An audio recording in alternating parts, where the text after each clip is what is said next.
away at the King Power, ending our 2-game winning streak. But yeah, look, it is what it is. You know what I mean? We're basically safe at this point. And as annoying as it is to lose 2-1, I don't really blame the players too much. I don't really blame Lopetegui. It just feels like one of those games where, first of all, it felt like we were going to lose. You know what I mean? Like, new manager for Leicester. They feel too big to go down. We've just won 2 games. We're basically safe. It just felt like one of those games we were going to lose. I know that's not how football works, but it kind of felt like it to me. But yeah, look, ultimately, whether you like it or not, Jose Sar's cost us that game. Jose Sar was brilliant last season. Obviously, this season his levels dropped quite a lot. You know, this is a guy that went from, I think last season he had +9 post-shot XG. Now he's on -2 and probably a bit lower now. And it's been lower than that at parts of this season. And look, we were controlling that game. Lemina was brilliant. João Gomez was brilliant. Cunha was linking up well. It was a great goal. You know, Lemina pressing up from midfield. Cunha, great strike. Everything was going rosy. Núñez having a decent game. Sarabia was all right. The back four looked solid. I mean, Totti had a couple of shaky errors a bit, but he was fine generally. Everything was flowing. It was all good. Then Jose Sarr takes out Jamie Vardy for no reason. I genuinely have no idea what Jose Sarr's thinking there. And he's done it a lot. And look, occasionally he flies out and wins the ball, but it's very rare. It feels like he's giving away more penalties doing it than not. And, you know, there's a lot of positions in this Wolves squad that need work, but not too many. You know, in the summer, we'll probably get, you know, another left back or right back, depending on who leaves. We'll probably buy another striker, but maybe not. But there's not a lot. We need like a couple of key signings. And Jose Sarr's kind of starting to... He's got to win over Lopetegui, and he's not really doing himself any favours. And the game switched after that. It was at the worst possible time, just before half-time. And it gave Leicester something to hope for. The fans were dead. There was nothing going on. You weren't hearing any of them stupid fucking clapper things.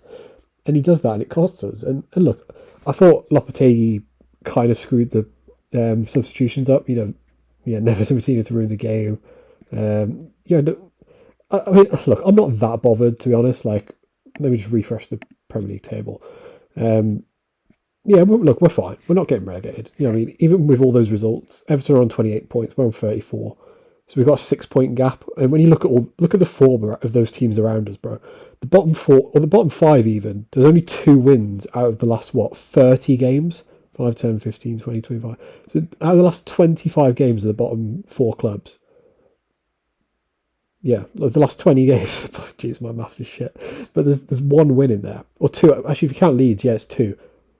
Come on, the odds of us losing a 6-point gap is pretty hot. I think we're fine. So I'm not really that angry, and we've been on a pretty good run, so it is what it is. It just feels like Jose Sarr's cost us, and some dumb subs. Like, look, I have no issue. I love João Moutinho. I understand why. I think Lemina was injured. I saw someone on Twitter say Lemina pulled up.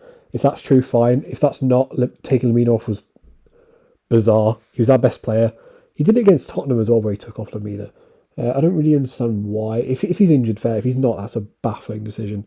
Personally, I think he got some of his subs wrong. You know, J-Lo's been picking the right starting lineups recently, which I've been happy about because it was something I've criticised him for. But the subs, they were a bit weird. I like Totti and he's done well, but I still think Hugo Bueno is a better all-round player. He was on a yellow card. He wasn't really overlapping as much. Leicester had nothing out wide. You know, there wasn't, you know, we all thought Maddison might be there or Barnes, whatever. They only really had Tete. I don't know. It felt like Hugo Bueno could come on. I didn't really think Totti had a great game. He brought Moutinho on after 58 minutes. Costa came off, which I could kind of understand. Was it Hwang and Moutinho came on? Sarabia, I kind of understand that sub, but I would have rather Neto came on or Podence, personally, out wide. Neto actually came on and did well, to be fair. That's one positive. I thought Neto had one of his better cameos in his 5-minute cameo.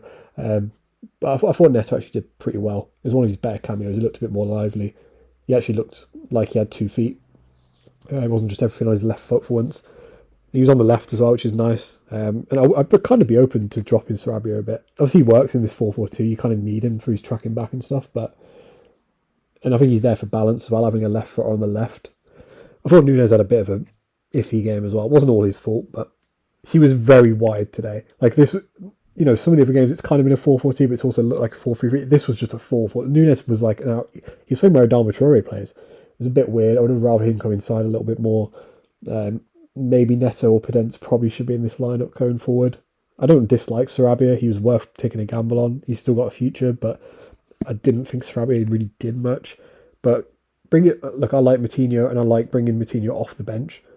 I just think J-Lo shot his load a bit. We were in that game. Obviously Leicester scored.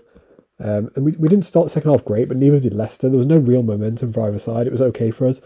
A point's good for us. That's 4 games unbeaten if you get a point. And then you go up to 35 points, you're basically safe, in my opinion. I think 36 keeps you up. Personally, that's just what I just think 36, personally. So I don't really know why he brought Matinho on so early. It just felt kind of pointless. And I'm not even going to go with Matinho. I'm not even going to go with Ruben either. It's just, they felt like weird subs. But, it is what it is. The momentum's done. That Palace game's pretty big now because, Palace are the side above us. They're on 37. They're safe now. Palace are safe. They're probably going to overtake Chelsea. But, look, Palace are safe, basically. They don't have a lot to play for.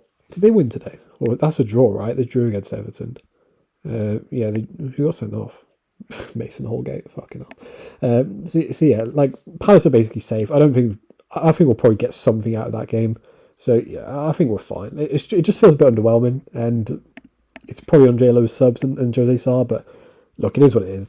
I still think we played well before the Jose Sarr era, and you can see the raw materials of a good side are there. With a couple of good signings, stay up. I wouldn't be freaking out about this. Like, everyone's freaking out in the replies, which I understand it's just a bit of banter, but there's no point panicking. We're fine. It feels a bit shit, but it is what it is. So yeah, enjoy the video, subscribe to the channel, like the video, and yeah, peace.